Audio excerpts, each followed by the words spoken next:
지소교회 민경재 목사입니다. 주사부 안성희 소장님 나와 계십니다. 안녕하세요. 네, 안녕하세요, 예, 목사님. 소장님. 날이 이제 많이 급하게 바뀌고 있는데 특별히 요즘 같은 때 환절기 조심해야 되는데 제가 이제 이걸 찍다 보니까 그런 생각했어요.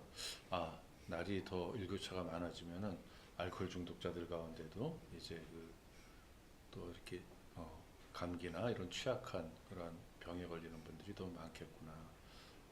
이게 몸 조절이 잘 안 되니까요. 그런 생각을 했는데 오늘 말씀해 주실 게 알코올 중독자와 공동 의존자죠. 알코올 중독은 뭐 우리가 쉽게 아는데 공동 의존, 가족 이야기하는 것 같은데 어떠한 말씀인지 우리 소장님 통해서 들어보도록 하겠습니다. 예, 부탁드립니다. 네, 시작하겠습니다. 목사님 말씀드린 것처럼 알코올 중독이라고 그러면 다들 알아요. 근데 공동 의존에 대해서는 잘 모르더라고요. 강서에는 큰 정신병원이 있는데 거기 우리 동료 중독자 한 사람이 입원을 했습니다. 만나러 가서 주치의하고 상담을 했어요. 젊은 의사더라고요. 전문의인데 이 공동 의존에 대해서 전혀 몰라요. 그래서 제가 나오면서 어떻게 정신과 의사가 이런 것까지 모를까 그런 생각을 해봤습니다.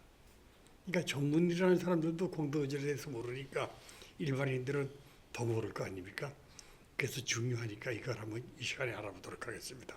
첫째, 알코올 중독이라는 병을 알코올 의존증이라고 정의합니다.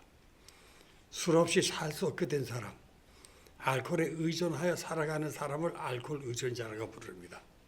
그런데 그 가족 역시 공동 의존자라고 합니다. 그렇다면 그 가족은 무엇에 의존되어 있단 말입니까? 이 문제를 쉽고 간단하게 설명을 하겠습니다. 공동 의존증을 도려는 중독이라고 합니다.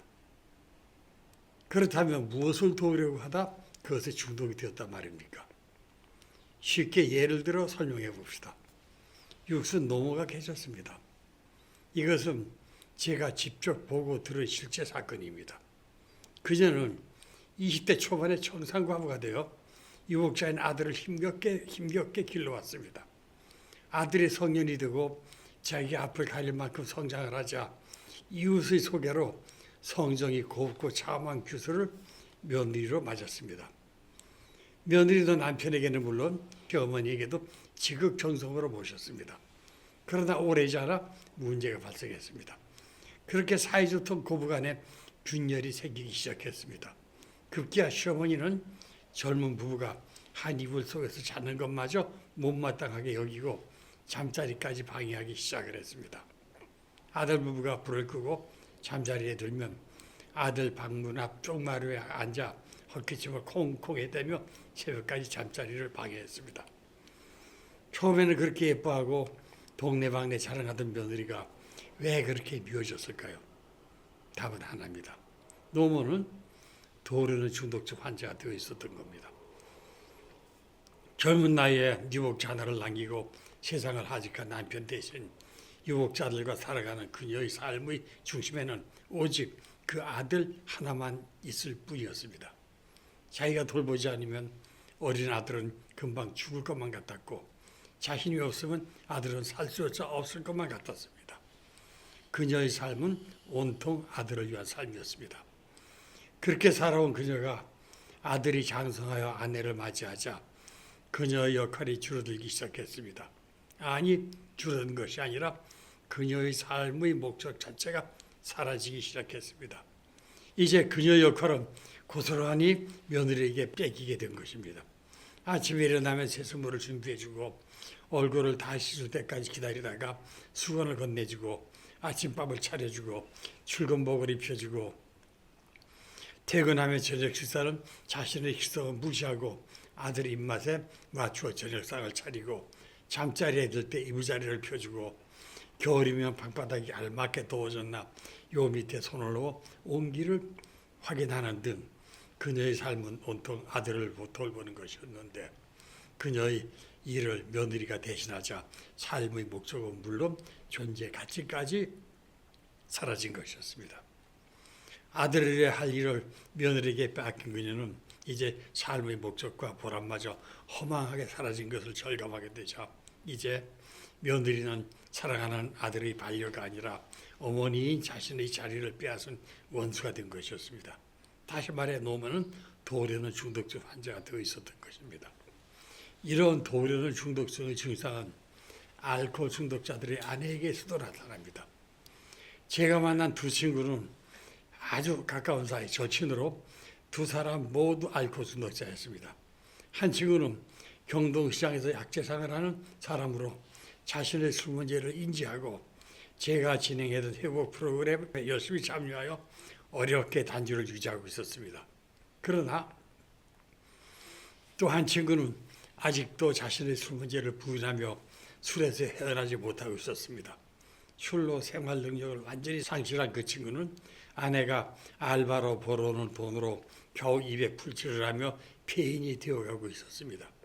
그들이 거주하던 집마저 월세를 내지 못하자 거리에 나앉게 되었습니다.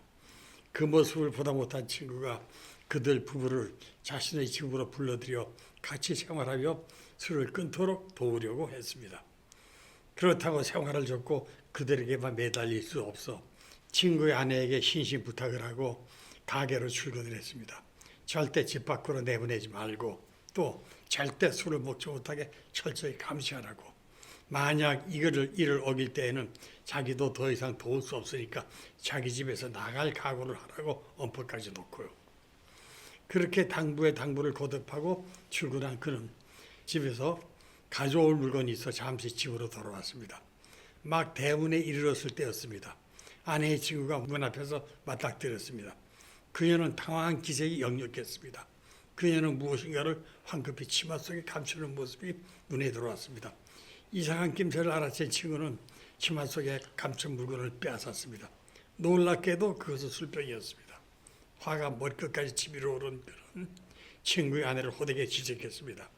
아무리 친한 친구지만 나도 아내가 있고 아이들이 있는데 모든 불편함을 감수하고 당신 남편을 그래도 친구라고 도와주려고 내 집에 잠시나마 같이 살게 하고 그렇게 술을 못 먹게 하라고 당부했는데 직접 술까지 사다 주다니 이렇게 배신해도 되느냐고. 친구의 아내가 울며 대답했습니다. 한 잔만 먹게 해달라고.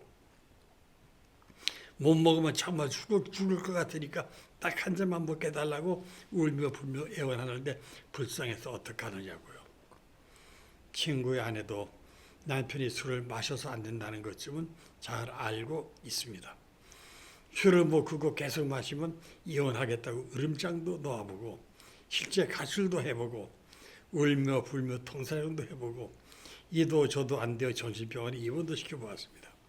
그런 그녀가 알코올 중독자 남편이 통사정에 자발적으로 술을 사다 먹인다는 것을 어떻게 이해한단 말입니까? 이런 현상은 중독자 가족의 한계에 불과하지만 도우려는 중독성의 발현으로 이해해야 합니다. 앞에서 예를 든 노모의 경우와 마찬가지로 이런 유형의 아내들은 자기가 돕지 않으면 도와서 술을 끊어주지 않으면 남편은 곧 죽을 것만 같습니다. 그래서 살리기 위해 모든 것을 쏟아붓습니다. 정신적 에너지도 신체적 에너지도 모두를 남편의 단주에 올인합니다. 몰래 감추어 놓은 술을 수색하여 찾아내어 쏟아버리고 술을 사지 못하게 집안의 돈의 씨를 말리고 동네 가게마다 찾아다니며 예상 주지 말라고 애원하고 정신병원의 강제 입원도 수도 없이 반복하고 그러나 이런 행동이 철저한 것은 아닙니다. 아이러니컬하게도 중독자의 아내들은 이중적인 형태를 보입니다. 남편과 술을 철저하게 차단하는 것이 아니라 아주 적당히 남편에게 술을 제공합니다. 그래 놓고 끊으라고 강요하고 또 알코올 중독자가 마시지 못해 죽을 것만 같으면 또 술을 공급합니다. 이런 모순적인 행위가 끊임없이 반복이 됩니다.